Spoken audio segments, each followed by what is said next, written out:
Hello and welcome to this week's episode of the Popcorn Wind Down. I'm Eddie. And I'm Tammy. Thank you for joining us. This week we'll be discussing True Beauty, which is a K-drama that deals with the classic trope of the ugly duckling transforming into a beautiful swan. In this case, we have Ju Young. I know I butchered her name. I'm so sorry, Ju Young. Ju Young. And she's bullied so badly for her looks that she ends up transferring schools. And as she does, she transforms herself into a beautiful, popular god in the process. This was a Tammy recommendation, and I must say, I am very, very happy you recommended it. I loved it. It was really good and really funny. It had all the great makings of a great TV show. And I even told a friend, I was like, if you're going to get started with K-dramas, I would recommend this one. And for this friend, I either go with Itaewon Class. That was my go-to, of course. But now I've added this one to the list. And for this particular friend, I figured this one was more in her wheelhouse. So we'll see how that goes. But anyway, Tammy, of course, since this is your recommendation, I know you loved it. But what did you like about it so much? I just like the whole premise of it. It was very cliche. It's a very cliche teenage drama because it's mainly about them being in high school over about 2 years. But I just liked it. It was fun. It was funny. It was cute. It had adorable moments. I've watched it like 20 times. Over and over and over again. There's only like one episode. I have not rewatched this episode since I first started watching the series, and I guess we'll talk about that a little bit later. But other than that, I have continuously over and over and over again, just sat down and watched this series over. It's one of my favorites. Yeah, it is. Yeah, definitely one of my favorites. I get that. You know what? And it kind of took me back to a classic. It has a She's All That vibe to it. Just to kind of yes. And I love that. It just kind of took me back. And She's All That is one of my favorite movies. It's one of my favorite teen movies. I still watch it, even though to this day it's still a little bit hard to watch Paul Walker movies just because, but I love Paul Walker, and I love Rest that in power. Yeah. Freddie Prinze Jr., Rachel Lee Cook, but it really did have a She's All That vibe to it. And I love that. One of the things I love, I know which episode you're talking about. We can just start from the beginning, the first episode. And when you were telling me about it, you were like, the bullying. And I loved how there were comedic moments to make the horrible bullying. I'm not going to say not make it seem so bad, but lighten the mood a little bit. Yeah, it lightened the mood a little bit, and it didn't, because the bullying was horrible. And I've noticed that in a lot of K-dramas that they really do have a problem with bullying. Not we don't, but we can talk about that, and we've alluded to it, but we can get to that a little later. But it didn't make it seem as so bad. It kind of lightened the mood, but you understood why she wanted to transform. And it was sad because everyone has called this child ugly since she was a little girl. And she grew up thinking she was ugly. And as she got older, to me, she wasn't ugly. Like I told you before, I just thought she had bad skin, And she did. Everybody, even when we was going through it, and I was watching the show the first time. And of course, I'm also addicted to Twitter. So I like seeing what everybody else is saying. And they were like, yo, can somebody just take her to a dermatologist? And help her out, because that's all she needed. She needed to visit a dermatologist that could help her with her acne. But she was a beautiful girl. She just needed some help with her acne that she had. She wasn't ugly at all. Yeah, and as a kid, the thing I loved about her is that she just marched to the beat of her own drum. She was into heavy metal, Defcon and stuff. And horror flicks, all of it. Yeah, so she wasn't your typical, you always got the feeling that she wasn't going to be that typical girly girl. Like, she wasn't into the typical cutesy girly stuff. And even when she tried, she was like, "Nah, this isn't for me," you know. And she just was who she was, and I like that about her. And I I even also liked like. when she became, I'm sorry, I Go like when ahead. she became a fashionista, like when she became a fashionista, because like you said, like she liked the horror and gore and she listened to heavy metal. But at the same time, like when she started to transform herself, that was another part of her being revealed, because even when she became an adult later on in the series, when we got to see her outside of high school and her actually working, like her fashion sense was still on point. Now granted, I want to know where she get this money for all this amazing, like, the stuff that she was wearing, seeing as how they had to move because their dad had lost all their money or whatever. But her fashion sense was amazing when she was going through her transformation. And you can tell, like, it wasn't like she was playing a role, but she really, like, she loved it, like, because she wanted to end up be a makeup artist, even though. So I love the fact that, like, she was a very well-rounded character, in that it wasn't only like the girly girl stuff, but she also had like her, like, dark, like, gory side to her. But she wasn't wearing that, like, because when they have characters like that, they do their makeup, like their makeup has to be real dark and heavy and all that stuff to kind of, I guess, make sure you know what kind of character they're supposed to be playing. But with her, it was kind of like, no, it didn't necessarily show when you first saw her, like, what kind of character she was going to be, I Yeah, guess. like she was a goth princess without it just being so obvious. Yeah. Point. Like, and one of the things I loved about it is, though, I love another, like, they avoided the whole ugly, and I hate saying this because, like, again, I didn't think she was ugly. She just had some bad skin, and we all go through skin issues. Shit, Rona's got my skin all fucked up, but that's a different story for a different day. Um, but I loved how she didn't fall into that whole. She didn't become the mean girl she ran away from, and so many times we see that as they make this transformation and they become popular, they all of a sudden become the character. They have that moment of that where they become the character, and then they have to transform back into themselves. And she never became that. Now, she did run from her past, and that was her insecurity, but she never became that mean girl that bullied her. Even at her new school, she helped others, and she tried to stand those that were And bullied. she didn't fall into the trope of being the real nice girl who was insecure, but she just happens to be beautiful now, and then she ends up in the group full of the bullies or the mean girls. Like, no, because her friends were as nice as she was. Like, they were really sweet and nice girls, who were considered, like, the beauties of the school, if you want to call them that. But I like that. Like, her friends weren't the bullies of the school either. Like, they were Yeah. smart. They, like, tried. They were nice. They were very well known. They were very popular. But I will say that's one thing I like about a lot of the K-dramas I've watched, is that although it can get a little boring at times, but the popular kids, when they do these kind of dramas, a lot of times the popular kids are the smart kids. Now, not to say it's always the case, because you do have, like, the rich ones and, the bullies and everything like that. But they never make it where, like, the top student is, like, at the bottom of the barrel kind of person, and, kind of thing. Like, I've seen a lot of teen dramas where, like, they celebrate the smart kids. Like, he's number one in the school, she's number one in the school. Like, so they have a certain popularity because of their academics, which we know is not the case in where we are. So it's nice to kind of see The smart that. kid. Yeah.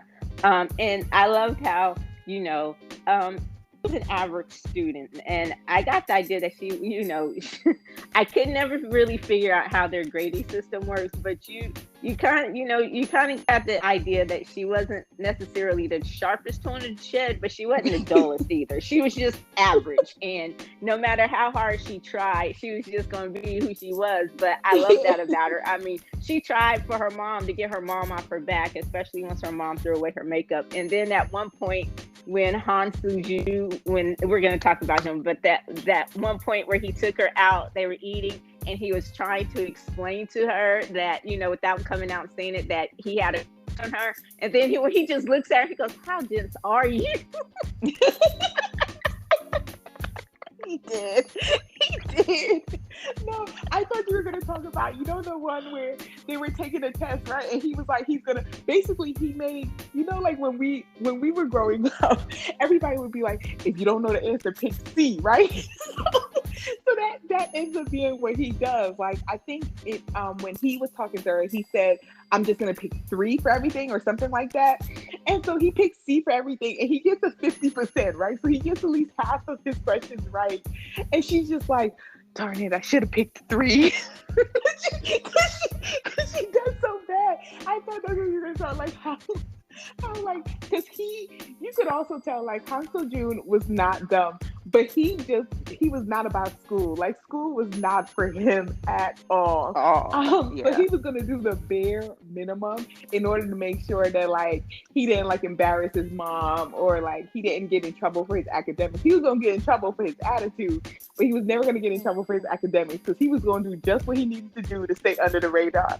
And I'm just like, but I thought that was a funny scene when he was like, "Oh, I'm going to pick 3 for everything." He was like, "Oh, 50%. Yes." Yeah, that was funny. But when he was talking to her, he's like, "How dense are you?" And granted, I mean, like, like, come on, you knew she wasn't gonna get it, because everything that he's done for her through the whole series, like, out of everybody, she was the one that Lee Soo and Han Seo-jun was always, like, really, really nice to. Compared, like, they didn't talk to any of the other girls, really. So, like, if she was dense enough where she didn't even realize that she had 2 dudes that were, like, fully in love with her, like, of course she's not going to get it when you talking, in code, trying to tell her that you like her or something. Like, she's not going to get that.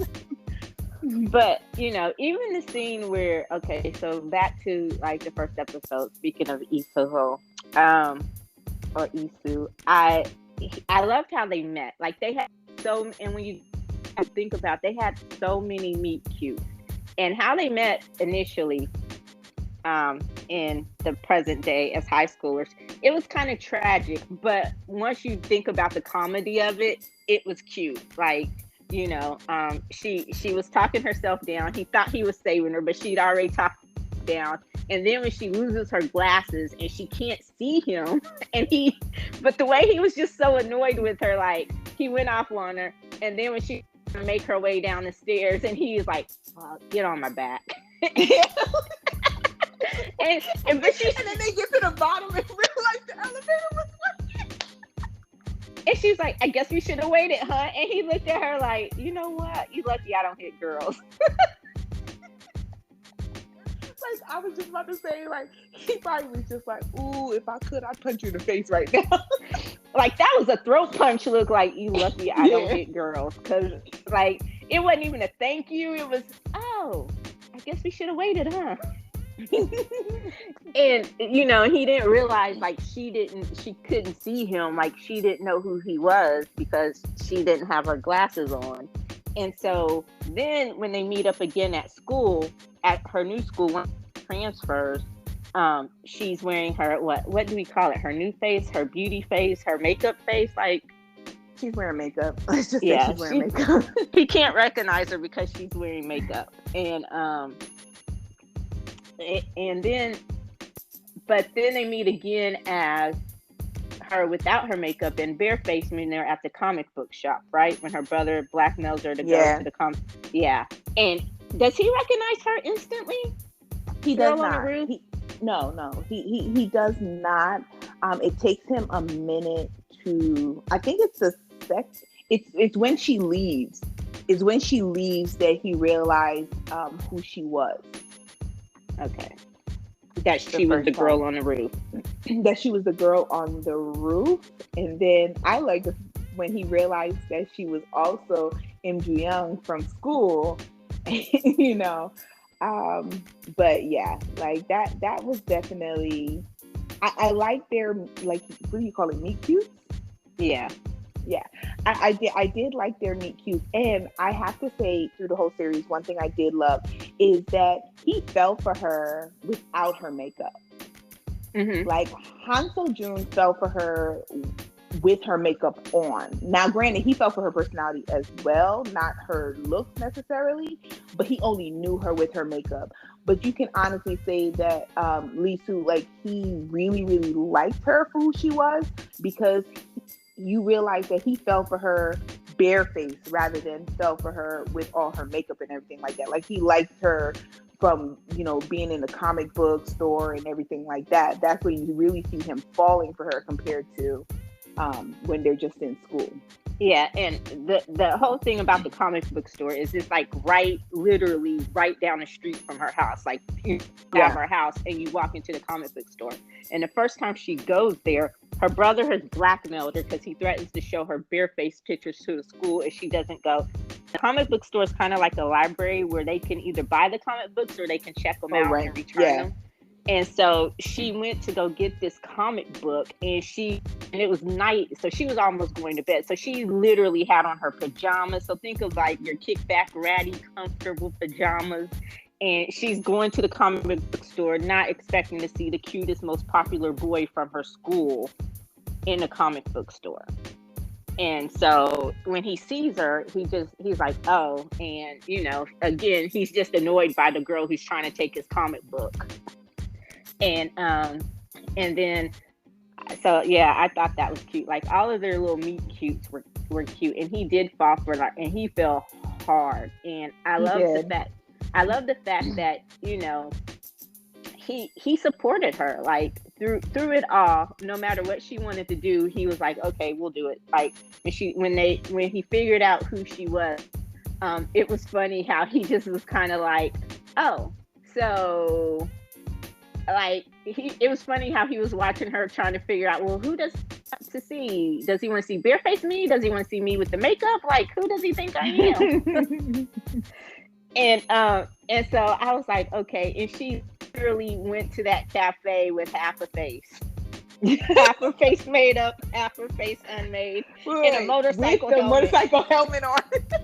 Riding a bike. A regular pedal bike.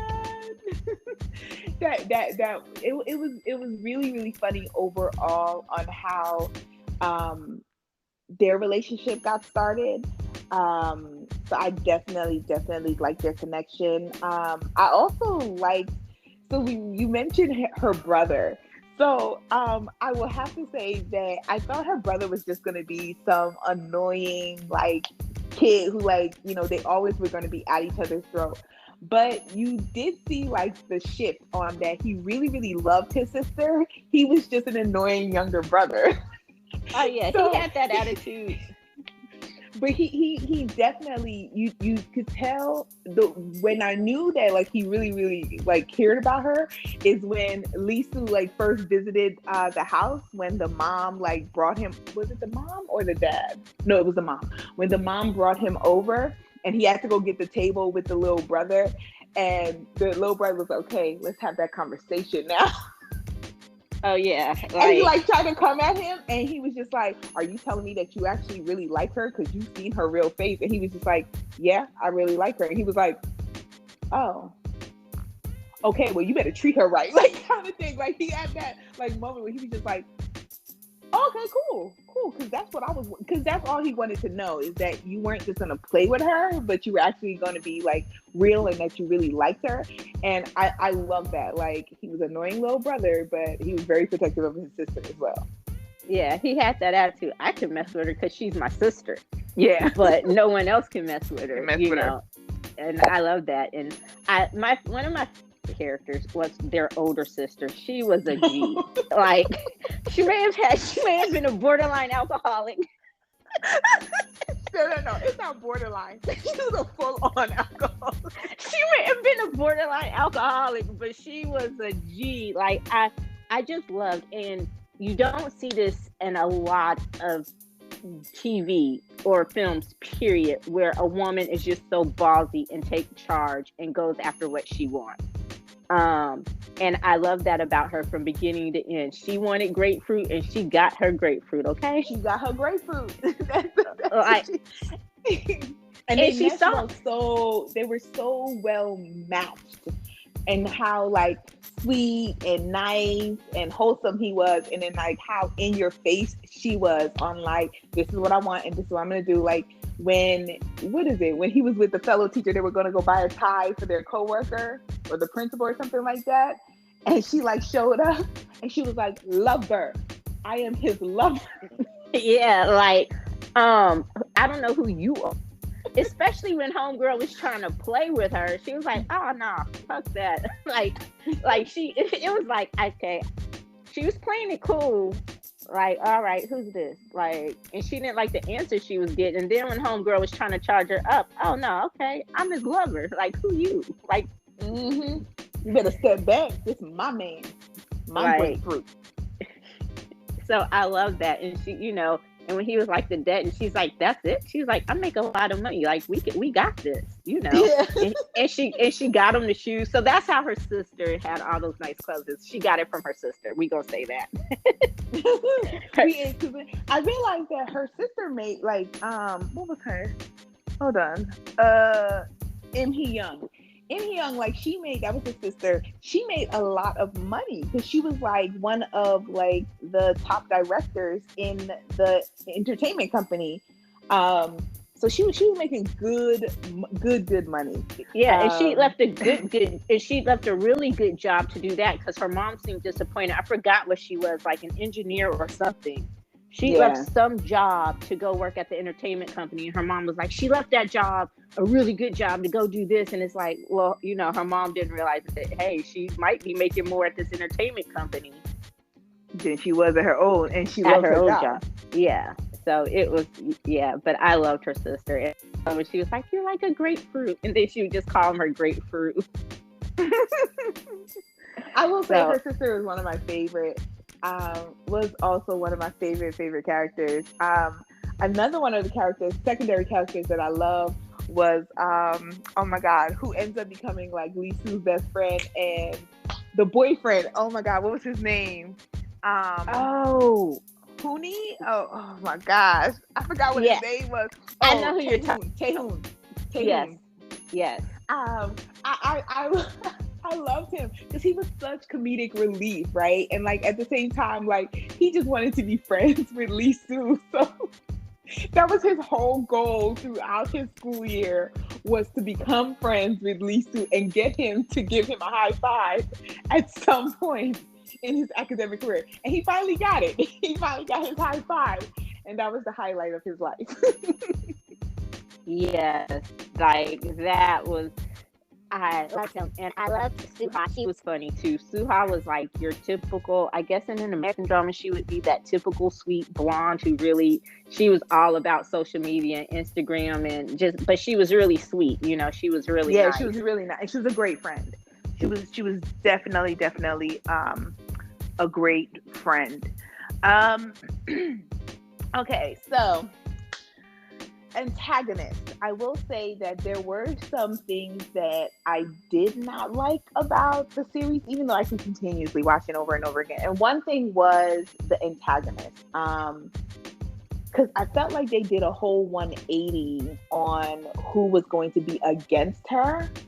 And it ended up being, Kang Soo-jin.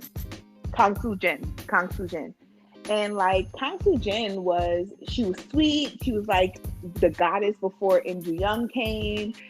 It was great. She was number 2. She definitely had some issues at home because her dad was a bastard, very, very physically abusive to her, and her mom was a weakling.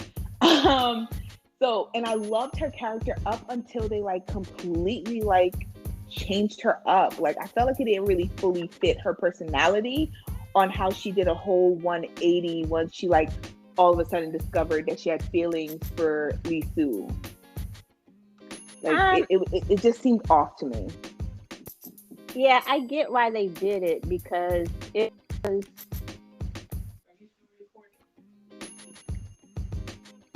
I get why they did it, because I think more or less has to do with her OCD, and you know how they say hurt people hurt people, and I think it was one of those things where I don't even think it was necessarily about him, you know.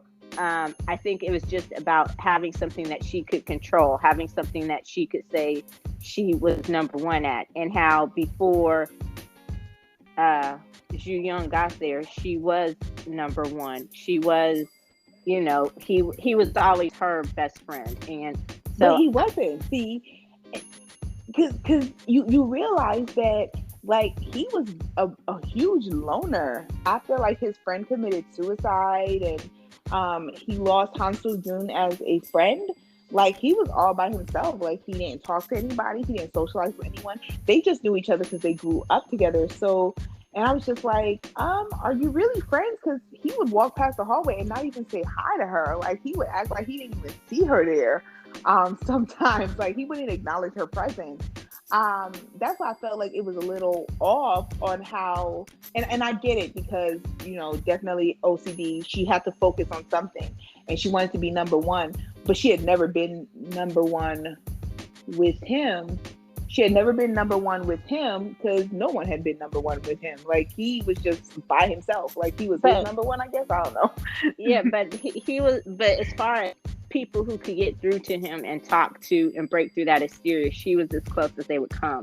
Because if you remember Asuhu or Suha, I'm sorry, Suha, she would always ask him. She would always ask Kang Soo. Sorry, I'm just messing up everybody's name today. She would always ask Kang Soo how he was doing, and anything that they wanted to know about him, they would go through Kang Soo, and she would know. So I get the feeling that they talked more off screen, or if Kang Soo asked him something, then he would be the one that she would be the one that he would be most open with. So I get it. And as the pressure started mounting at home, that became her focus. And you kind of get that towards the end when they all meet up again after high school, about what she says about why, you know, it really wasn't about him. It was just about her being hurt and not knowing how to deal with it and taking it out on the easy target. So I didn't think she was, and that's what he even says when he confronts her after he finds out that it was her that put her picture up and did all that and exposed her on that website. He was like, are you doing this just because you're hurt? Like, this is not your personality. I know this is not you, but it's not too late to apologize, but you keep doing this. And she kept digging in, even when Ju Young told her, look, you were my best friend, and she think you don't have anything else to say to me. Like, this isn't you. Why are you doing this? So they kind of knew, but they also knew that, you know, they couldn't just excuse her behavior and what she was going through, you know. So I get it. I understood why she did what she did. I'm not saying, you know, that it was the best, but it wasn't just like I understood the reasoning behind her acting that way when she did it. It wasn't just like the other girls from her school who were just mean for no reason at all. Like, those bitches there, I don't know where they got them or what their problem was. And then they were like, they weren't even cute. That's what I'm taught. They were bullying someone for being ugly, and they weren't even cute themselves. I think the leader was cute. The other two, they were average. But the leader, by Korean standards, she was cute. You know, so I don't know. I guess maybe to me, I went with the true beauty. Her personality just made her so ugly. And, you know, the way she kept going after Han Soo-ju, and he was just like, he wouldn't even give her the time of day. It's like, what? He wouldn't. Like, you're nobody to me. He and Lee Soo were so much alike, and you know, they were both in pain, and they just dealt with the grief and trauma of losing their best friend so differently, and you know, making assumptions about one another and shutting each other out. But they really were two peas in the same freaking pod, because Han Soo Jun, he was basically just he would ignore most people too, except and his best friend. I'm just gonna call him Chubbs. I can't remember his name to save my life, but his best friend, he was funny. The big dude, Oh, Cho Wrong. Joe Wong. Yeah, he was hilarious, and he was really the only one that he talked to too, because everyone else, everyone at school, they were all afraid of Lee Soo, and they were all afraid of Han So Jun, but for different reasons. Like, I guess they didn't want Lee Soo to go off on them, and they didn't want Han Soo Jun to they thought he was just going to beat them up. Like, they were both afraid of him, and they talked to very few people. Like, and most of the time when Han Soo Jun was talking to his quote unquote best friend, it was like he was calling them stupid or just looking at him like, "Why do I talk to you again?" So, I loved his group of friends. I loved how he was really, really close to them, and you could tell like he had talked to them the whole time that he was out of school while he was dealing with his mom's illness and everything like that, and helping to take care of her and everything. Because like you see like the scene where he finally comes back to school, and then Chorong and the group, I call them the boy band, they show up and they're like, "Yo, let's meet outside." And they go outside and they like acting like they about to fight him and everything like that. And then all of a sudden he's just like, "You taking this too far." And he was just like, "All right, we good. How's your mom though? Like, she good?" Like, kind of thing. So like, I love the fact of like, that was his friends group. So unlike Lee Soo, who had no groups of friends, Lee Soo had no friends. Han So Jun, he did not. Han So Jun had friends. He had his group of friends that he left behind. That he was still in contact with while he was on his sabbatical, taking care of his mom and everything like that. So I loved his friends. I thought they were hilarious. The time when they had the basketball game and the festival or whatever, and they dressed up as cheerleaders to cheer him on. Yeah.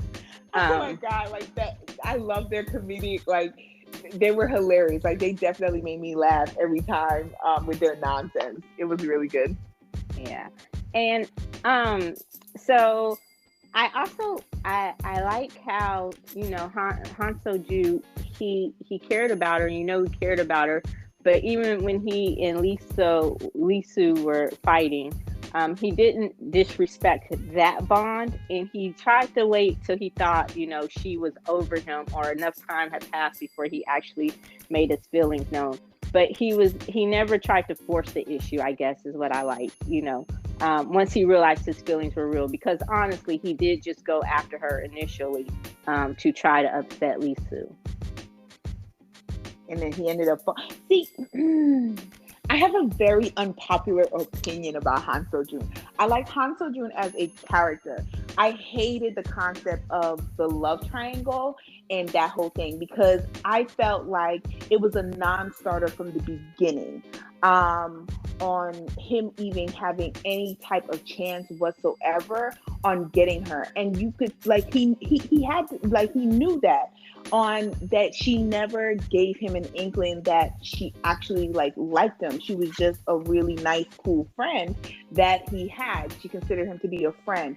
I did not like where he made the whole 3 wishes thing or whatever like that with her, where he wanted 3 dates or something, because I'm just like, what do you think was going to come out of those 3 dates? That she would just magically like you? If she hadn't liked you in the 2 years that Lee Soo was not in Korea, I doubt she was going to like you after the 3 dates that you wished for from her. She was just going to go along with it because you were one of her best friends. You ended up being one of her best friends. I did not like the love triangle aspect of it, but I loved him as a character. I loved who he was as a character, but I hated his part in the love triangle that they tried to set up, because I didn't get the love triangle feeling from... Now, there's a webtoon. True Beauty is a webtoon first. And in the webtoon, the one who actually ends up with Im Joo-young is Han So Jun. They have way more moments, and they also get into a relationship and everything like that. So I can understand with that one, because it shows more of the love triangle aspect. But in the show, I didn't see it. That's just I did not like that part of it. Like, you like somebody with unrequited love. Like, it was never gonna happen. Yeah, I was wondering about the webtoon. I actually want to check it out, but I I got the same vibe that you did. I got like, even going back to one of the love triangles I hated was the Gilmore Girls one, Jess and Dean. I understood it. Like, I saw the connection with them. I always saw it just as being the best of friends. Like, I didn't, at one point I found myself hoping that there would be a real girl for Han Soo Jun, because I thought he deserved a real girlfriend, because that's just how great of a character was. He was an awesome character. He was an awesome friend to both of them, especially when he and Lee Soo, got past their differences. We got to see what it was before their friend died, or a glimpse of what it was, and them rebuilding that to something now. I understood that, but yeah, I never really shipped them. I never even wanted to ship them. I was like, and when he was out of Korea for 2 years taking care of his dad, I was one that was saying, please try to force this. Please don't force it. So, and I kind of get the 3 dates thing. I do. I think he knew, because he said he knew. I think it was finally his turn to shoot his shot, and he was going to shoot his shot. And I think it goes back to the advice he got from her brother all those years earlier, where he said, sometimes you just have to go for it, and you just have to say what you need to say, even though there's no chance. So I think that's what the 3 dates was. And he was just, and it was kind of him being selfish, just to say he had those moments just to see. But I think he felt it. He knew deep down that it wasn't going to go anywhere.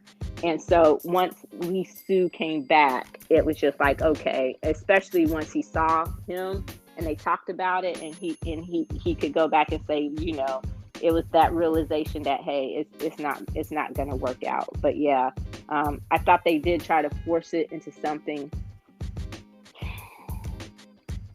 I like that it wasn't, but they didn't overdo it, if that makes sense, So I'm glad they didn't go all the way there with trying to couple them up.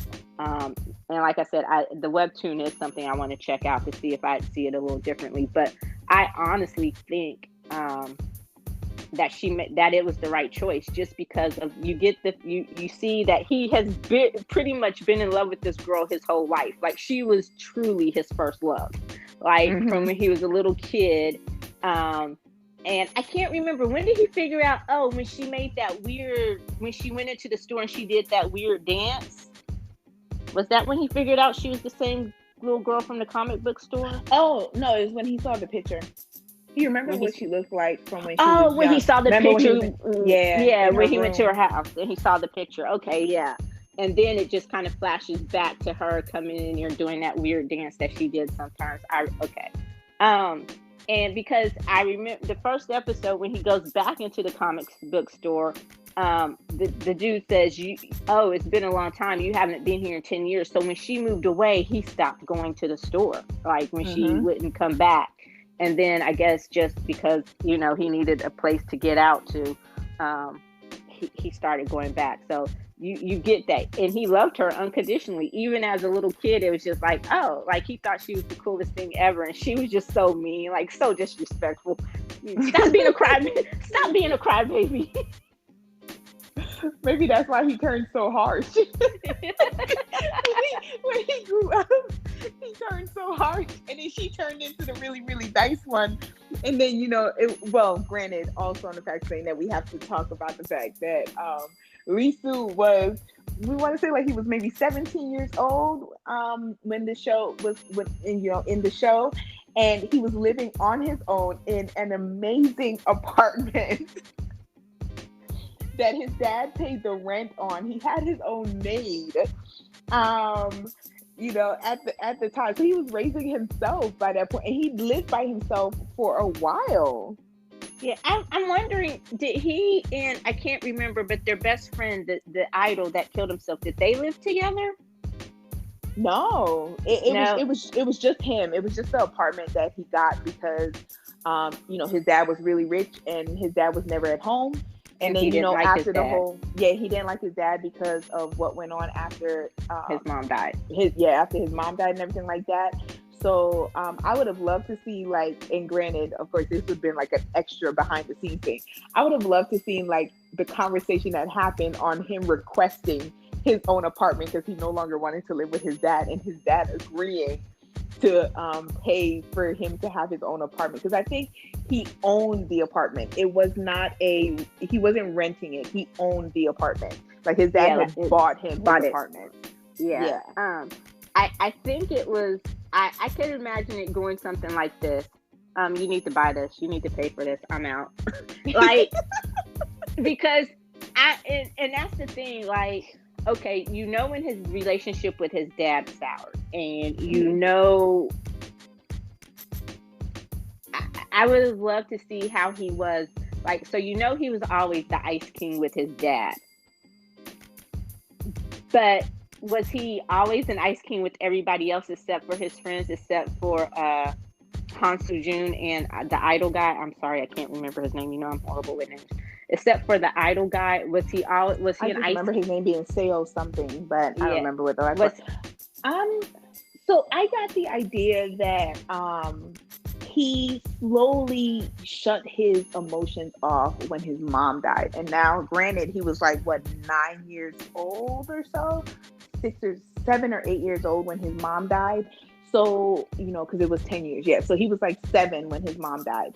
So from then, I can definitely see how he slowly started to shut himself off, especially with the scene where the day that his mom died, he caught his dad in bed with another woman. So definitely from that scene, I can see how he started to shut, like, his whole emotions off of dealing with people from then on, and it just went from there. But I got the feeling that, based on the scene with him and his friends, that he was actually a pretty cool dude before, like, his friend committed suicide. So before his friend committed suicide, I got the feeling like he was nice, he smiled more and everything like that. And then once his friend committed suicide and all that, because he felt like it was his fault, he felt like his friend committed suicide because he didn't answer the phone when he called, that is where he really went ice cold towards everybody. And, like, he shut everybody out. Because even during that time, remember, he helped Han Seo-jun's mom. Yeah. And then just told her not to tell Han Seo-jun that he got Dr. Khan to help her, to treat her, and everything like that. So, yeah.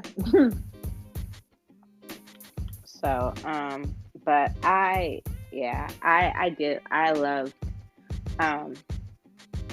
there's someone else. I like the scene at the karaoke. Like, that was the karaoke where they all go rushmore. Like, she calls Suha, they call Han Seo-jun. Han Seo-jun's with Lee-soo, and they all just end up there. And so her friends who can't fight. And one thing about Kang Soo, she was a badass. Like, that's why I was so upset that, like, the whole 180, and, like, when you explain it, I kind of get it. I'm not fully in agreement with it, but I kind of can see how, she can fully, switch it up, especially with what was going on at home. But the fact that, like, she was so badass. Like, every scene that she had up until then was just like, yo, that's my type of girl right there. Like, she cool. Yeah.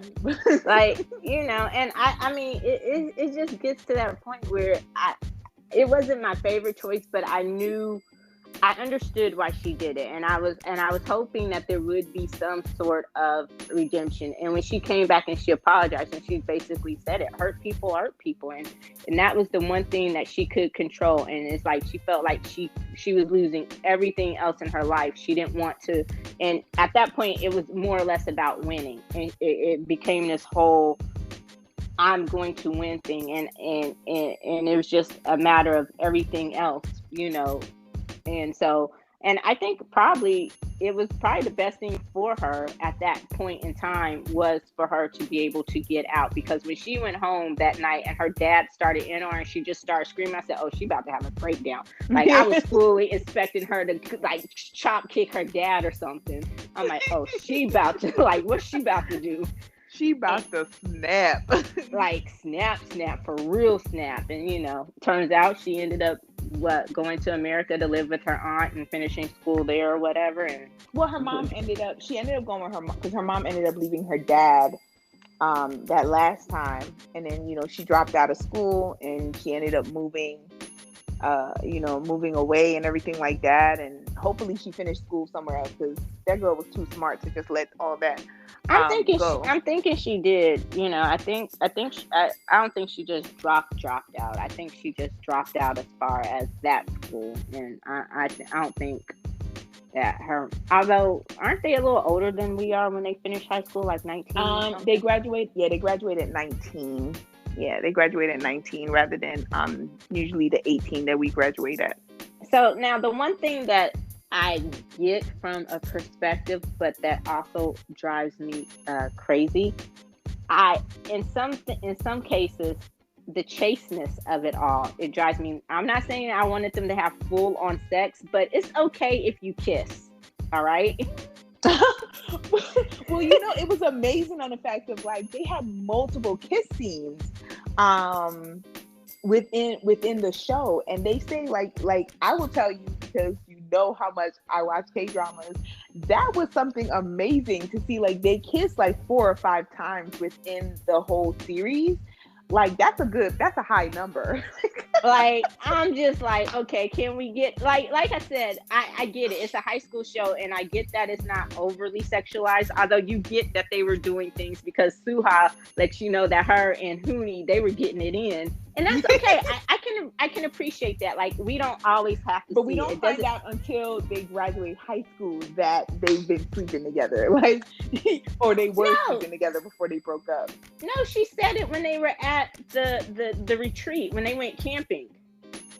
What she was saying, or no, was it when they went camping, or it was, I think when she found out that her and Lee Soo were dating. She was like, you didn't tell me all this time, and what have y'all been doing or something? I don't know. But I just remember like when they were in the bedroom, like I know, like there were kind of instances where you would know, seeing as how they've been together for so long. But it was when I remember when they were in the bedroom, when they were in Joo Young's bedroom, and like her and Lee Soo had just went like on a weekend trip or whatever, and she was just like, so what'd y'all do? Like, you can tell me, like, did you do anything? She was just like, oh, well, like my phone ran out of battery and we had to like fight. And she's like, no, that's not what I mean. I mean, like, you could do anything. And she couldn't, like, it didn't like click in her head what she was talking about. So I will agree with you on, I hate the chasteness of it, because it makes it seem like that is really how they are. And I'm like, come on now. Teenagers in South Korea are the same teenagers that are in America, that are in Europe, that yeah, like, come on. And on the flip side, some of our teen shows, I think, especially for the age level that they want some of them to be, like freshmen in high school, I don't necessarily think you should show them having sex, even though we know that unfortunately a lot of them may be. But according to studies, they're starting to hold off a little bit more now. Thank you. But so I think you should find that line where it's okay if they kiss. It's all right, So, and then they did have their one pseudo sex scene where we know that they finally went all the way, which was cute. Fully clothed. With all their clothes on. Yes. Okay, wait. So can I say how, like, I was thinking about it, and I was just like, yo, what was my favorite scene? So one of my favorite scenes of the show was that scene where Lee Soo got drunk, and she's like, she takes him home. They fall asleep together in his bed, just hugging, fully clothed, on top of the comforter, not under the comforter. So you know. And then they wake up, and she's really worried, and she's like trying to figure out how she's gonna get home or whatever like that. And I like the little forcefulness that he had there, where like she was about to open the door and he like closes the door and he's just like, why didn't you stay? And I was like, okay, Lee Soo, I see you, boo. Gave her like a kiss on the neck and was like, and then all of a sudden you see them he had a full sweatshirt on. Yeah, like, but they were underneath the covers, so you know what they were gonna do. So I was like, okay, that's not how that works, but sure, we gonna leave some to the imagination.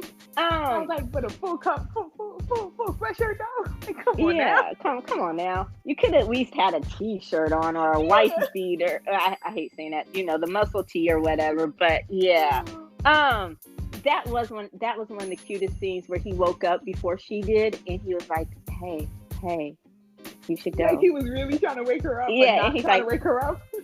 okay, I tried 3 times. You just didn't wake up. And I'm like, it was so cute. It was adorable. That was adorable. And then and I have to say, like, when you talk about like the kiss scenes, I will say that all of their kiss scenes were definitely some of my favorite scenes through the whole series. Like the car one where she gets mad because he asked her about her bowel movement. And I'm gonna say that, and that was one of the things I wanted to say, because when you said that, me, I can have that conversation with people I'm really close to. It doesn't bother me. That to me, that's a sign that we're really close, is when I can tell you those things, because I just do. But I won't bore our audience with our details. We're not that close yet, audience. Maybe one day you'll be special enough to me to know my bowel movements. But having said that, that's when I knew he was truly, above all else, he was truly her best friend. Mm-hmm. Because he was the one person from beginning to end who got her. He saw her in every face that she had. And any problem that he knew her. He knew her inside and out. And it was so funny when he let his new best friend Haney, I'm just gonna call him Honey, when he let him get into his head, and then he was like, he got all jealous, like, why aren't you calling me? And then he's like, you're too much. And he was like, but no. And then it was just like and I was like, oh, that's so cute. So and you would think she would be the one that was insecure about their relationship, because he was just so gorgeous and all of that. But no, he was actually the one who's insecure. Like, why aren't you calling me? Why aren't you calling me? Oh my God. And then when they were in the I'm sorry, like they were in the cafe, and like she comes up and he's like so mad at her, and like he had ordered her like a sandwich or something like that, and she was like, oh, did you order this for me? He was like, no. And then she's just like, well, what's wrong? Are you mad? And he's like, I'm not mad. And she's like, well, you seem like you're mad. And then all of a sudden they do the side scene where he stands up and like he goes off on her and he's like yelling her and everything like that. And then he just calmly sits down and is like, I'm not mad. And she's like, you're mad. Just tell me why you're mad. And then she does something or says something that's so her, and he can't help but be mad. She goes, oh, so I can eat this now? Like, this is really for me? He goes, no, it's for both of us. She goes, oh, so it's for me? Like, I was just like when he's like, well, I ordered it for you. And she's just like, see, you were mad. And he's like, no, I ordered it for both of us. And they had very, very cute scenes. I love their chemistry. Like, I thought it was really, really good. Yeah, and gosh, the other one that I really liked, were they in the red? Oh, I had it it was just at the tip of my tongue, and I forgot about it. But yeah, they did. They had some amazing scenes together, and I liked Han So-ju too. The actor who played him was amazing, and they had good chemistry on a different level as friends. But I thought the casting was really good, and I really do think I am going to check out the webtoon, just because it's gonna make you mad. Why? Oh, because she ends up with Han So-jun? No, it's because for the K-drama, they changed a lot of things, because you already knew, like, in the K-drama, she was going to end up with Lee Soo, because they say, like, the direction of the webtoon changed, because Lee Soo leaves. Like, he actually leaves in the middle of high school, and they don't see each other or talk to each other for 2 years. Like, nobody, like, knows this dude for 2 years. And through that whole 2 years, she ends up with Han So-jun, and like all the scenes that we love, that we just talked about in the TV show, that happened between her and Han So-jun in the webtoon. So like a lot of the scenes, and that's what made a lot of people mad, when they were talking about it throughout the series, is the fact of saying they were taking scenes from the webtoons and they were making them scenes between Lee Soo and Im Joo-young, when it was really Im Joo-young and Han So-jun who had those scenes and those moments, because they were the ones who actually had the relationship, while Lee Soo was in he ends up in Japan in the webtoons or whatever.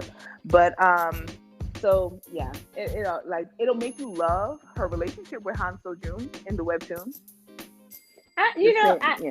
I loved it together, and I don't know. I guess because I love to write. I realize there's a lot that gets lost in translation. A lot for adaptations, but I honestly like, because I thought about it and I had to think about the love triangle, and I actually thought that I liked the way it turned out because he.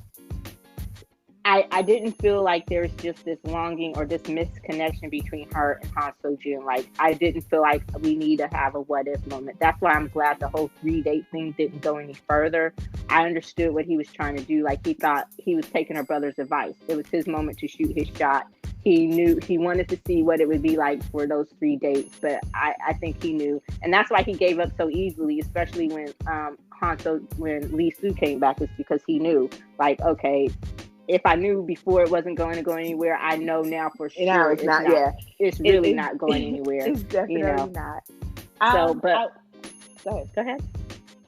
No, I was gonna say, like, another thing is that, like, I felt like the last, like, couple episodes were a little rushed on how they tried to, like, pretty it up and, like, get it all back together and everything like that with their time jump and everything. I mean, I love the fact that they do end up back together, and the last scene is like them in the comic book store and reading their comic book and everything like that, the little happily ever after moment. But like the breaking up and then the getting back together and the I'm mad but I love you, and I don't know, like it just seems a little so fake to me. Granted, it's a TV show, but overall, I did enjoy it. Yeah, it seemed a little rushed. Like, you understood why you understood why he broke up with her. He was all the way in America. His dad was really sick. He didn't know when he was going to be able to come back, and he didn't want her to have to put her life on hold for him. I got that. When he comes back, that was their Sleepless in Seattle moment. Yes. An Affair to Remember / Sleepless in Seattle, which was a remake of Affair to Remember. But so I get it, but I agree with you. It did seem a little rushed, and so I'm like, okay, maybe they spent too long in the high school. Maybe and you can tell, like, it kind of gets to a point where they run out of momentum, or they figure out the first episodes, and then it's like, okay, they don't put as much care into the next ones. But yeah, that's what I got from that. So I agree completely.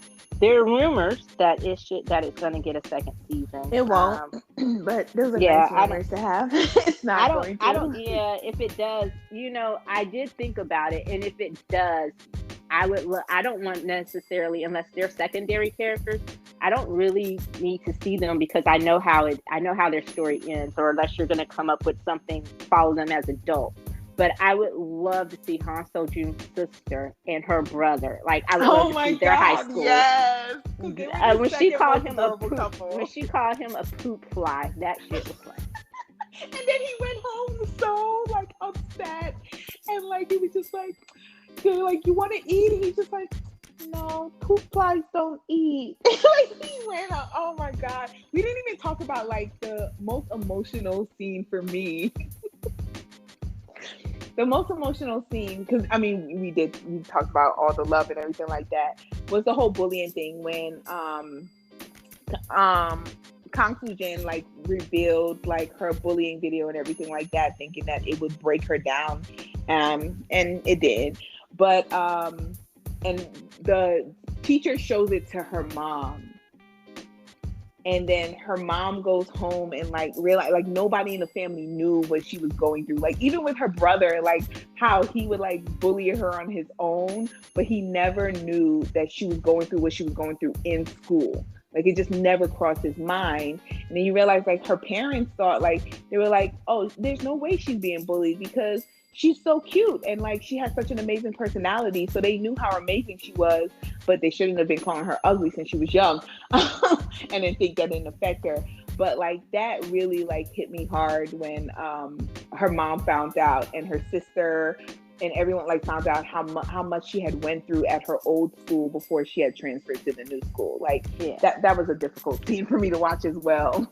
Yeah, and it made it make sense to her mom, like why she did a lot of the things that she did, why the makeup all of a sudden was so important to her, and also just like how affected she was, and it made her personality and her responses to a lot of stuff make sense. And then it also why she reacted to her mom the way she did when her mom was saying and doing certain things. It's throwing away her makeup and ripping up her makeup academy entry form and everything like that. Yeah. But I just want to know, why in the hell was her mother's first response to take her to a plastic surgeon? And then that's the thing. Oh, okay. And then when he was doing all that, she's like, "No, you're not doing all that to my child." She's like, "I'm not spending all this money," because that's exactly how she looks when she puts on makeup. So she was like, "I don't need no surgery." No, but that really is like that. That's because plastic surgery is such a huge thing in South Korea. Like that is how they resolve their insecurities. A lot of times is they just get plastic surgery to look the way that they feel they need to look in order to be beautiful, rather than like, I don't know, losing weight or, trying out some makeup or something like that. Like they go and get surgery and cut up their face. Oh, okay. So that makes a little bit more sense. I guess I get that. Rather than taking her to a dermatologist. Yeah, making it, because who was it that told her that? Suha. She's like, you just need to take care of your skin.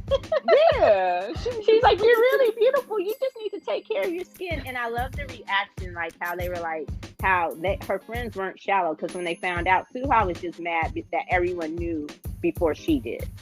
Yeah, about her and Lee Soo and like that whole, and then about her, about her bare face or about her so-called secret, but they weren't mad, because she was quote unquote ugly or whatever, than that. But yeah, so like I said, I agree. If they get us, if there is a True Beauty Part 2, it needs to be different characters, and my two favorite would be Han So Jun's little sister and her brother.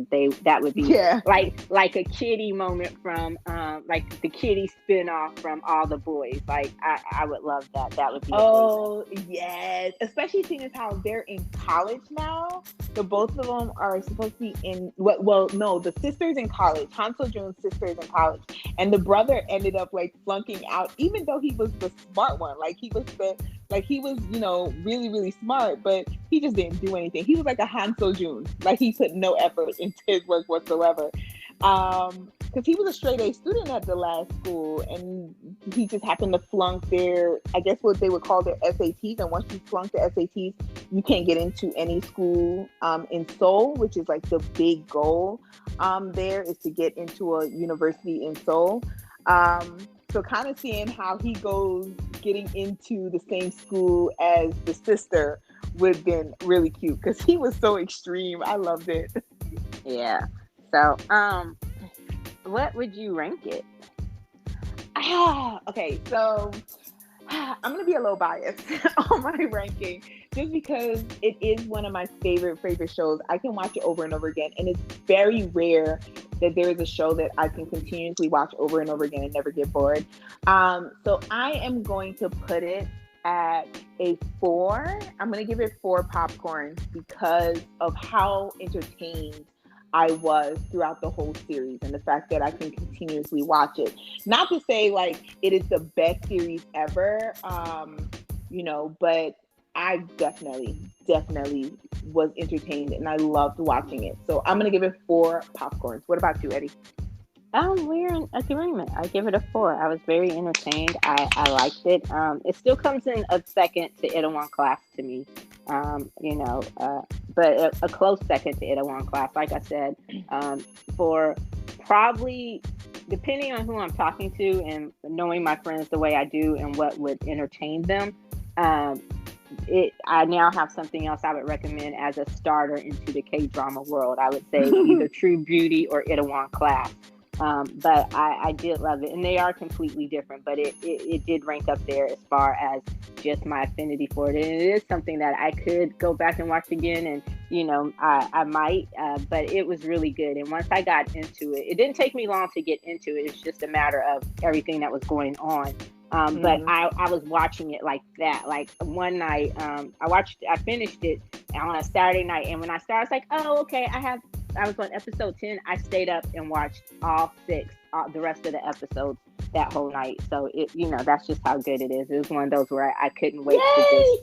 So I highly recommend it. So that makes the averaging out part easy. I don't really have to nerd out too much. It gets an average of 4 popcorns. I like it. 4 popcorn straight.